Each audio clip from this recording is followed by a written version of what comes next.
At may okasyon pa yung pupuntahan mo.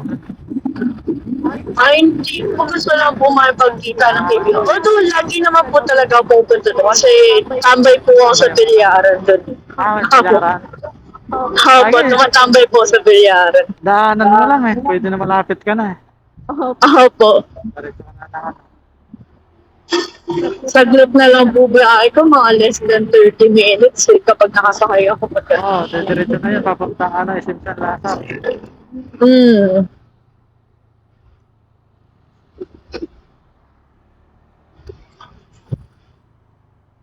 Bibilyar ka pa pala, ma'am. Opo, kuya. 7 years na po ako nagbibilyar. Sabihin, Opo. magaling ka na pala. Hindi naman, kuya. Grabe naman. Pero 7 years eh. Oo. Actually, kung 7 years ka nagbibilyar at plus di ka pa rin magaling na ako. Quit bilyar na pag ganun. Marayo na narating nun. Ayaw naman, kuya. Nakikipagpustahan naman ako. Oo. Opo. Lalaki din kalaban mo. Kuya, sa amin, dun sa bilyaran, alaga kasi ako. So, ako lang yung babaeng alaga doon.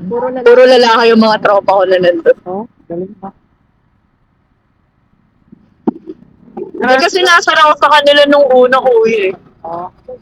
Kasi syempre, di ba, yung pagbibilyar pan lalaking laro. Opo. So parang nung SALS ako, parang maliit yung tingin nila sa akin. Kasi babae ako. Babae. Eh di kinalingan ko. Eh di yan, tambay na ako. Ganun. Sabi mo, sige, tatambay muna ako para matalo ko kayo, no?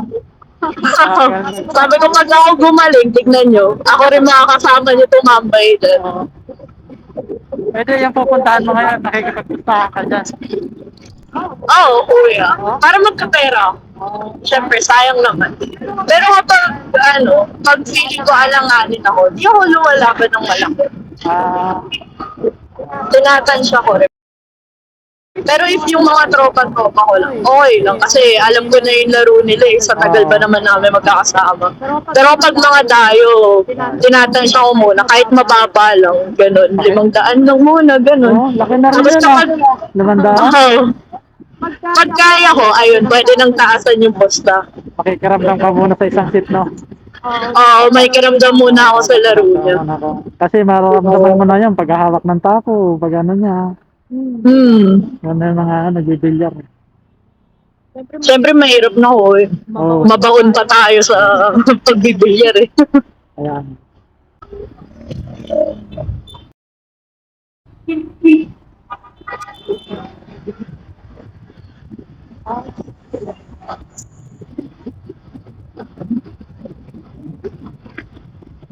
Lagi ka talaga dumadaan dyan pag pauwi ka na. Kuya, depende na lang po kung sobrang pagod. O kaya naka-deploy ako. Mga anong oras naman lang tinatagal mo? O mga anong oras? Ilang oras naman tinatagal mo?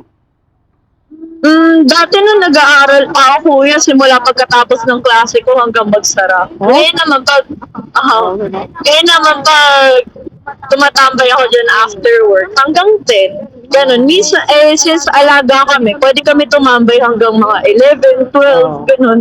Basta kilala lang yung tinatambayan, no?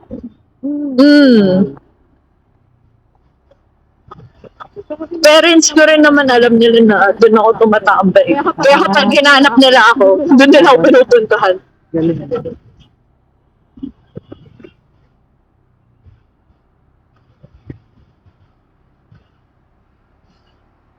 Pero may nakakalaban ka naman dyan na magaling. Yung natatalo ka naman ng mga 1,000, 2,000. Oo, kuya.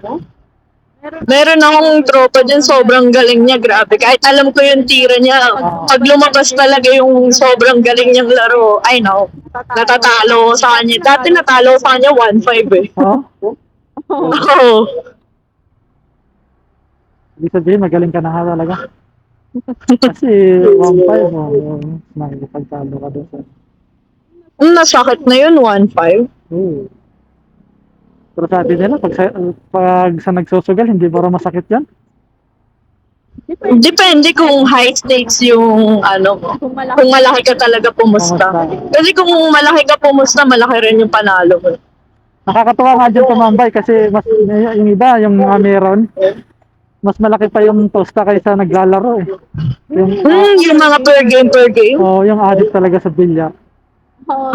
Minsan ganun ginagawa ko kapag hindi ako nakakapaglaro. Posta ka na lang rin. Pupusta na lang ako sa kaibigan ko. O kaya kapag magaling yung kalaban niya, doon ako sa kalaban pumupusta. Ngayon, no? Kaibigan, tapos sa kalaban, posta, no?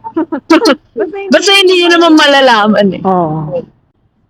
Pero simula naglaro ka, mga ilan na yung natalo mo na malaki? Natalo, pinakamalaking talo ko, 2-5 eh. Kasi 1-5, pinusta ko dun sa hindi ako yung naglaro Ay, ganun. na yung kaibigan, yung ako mismo, Ikaw naglalaro. 1-8. Hindi kasi ako masyado nagpapatalo ng sobrang laki. Oo. Malaki na rin yun. Malaki na yun, 1-8.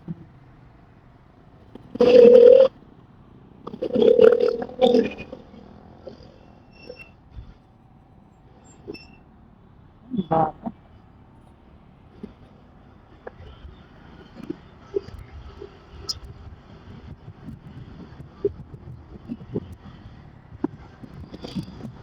Para yung panalo mo, sa panalo naman tayo, magkano naman yung panalo? Sa panalo, dati nanalo ako ng 2,000. Oo, mas malaki pala yung panalo kaysa talo. No? Kasi lagi kong tinatansiya kung hanggang magkano lang yung kaya ko. Kasi hindi ko rin sinasagad yung pera ko. Lalo na nagmamanager ako sa ibang mga kaibigan kapag ayaw ko maglaro. Pag nagmamanager ako, pinakamalaki na ng panalunan ko, 5,000. Grabe yun. Laki nun. Nanalo ka na nun? 5,000? Oo, kasi yung pustahan nila, 15K. Eh, nag-manager ako sa kanya. Sabi ko sa kanya, sige, bigay ako ng 5,000 sa'yo.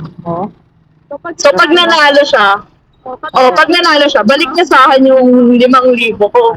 Ganon. Pero kapag sobrang angat ng laro niya, kunyari, race 10 yun, tapos na 10-1 niya, ganon, yung babalik niya sa akin is 8,000. Laki naman. Oo. Depende rin sa mapag-uusapan niyo ng kaibigan ko. Mas maganda pa pala pumusta, no? Kasi ikaw yung maglaro. Kaya nga, sabi ko nga yung mas malaki pa nga yung panalo kaysa yun na gano'n. Naglalaro.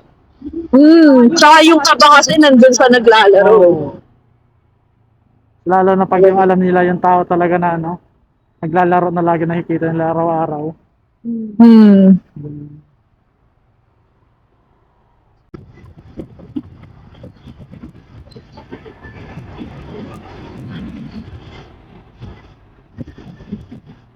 Kahit saan talaga dumaan dito, grabe traffic.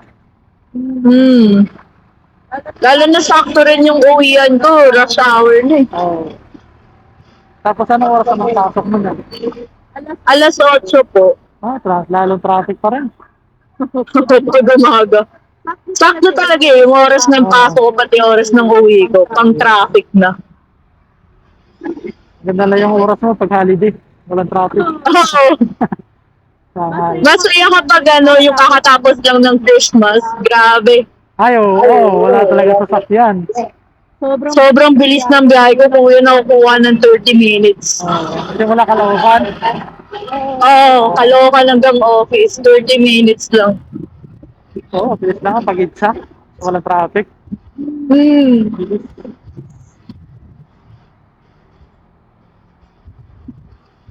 Kaso ngayon kasi magpapasko na kaya mas matraffic na buisit. Okay, lalo na sa mga SM talaga. Sa may mga mall.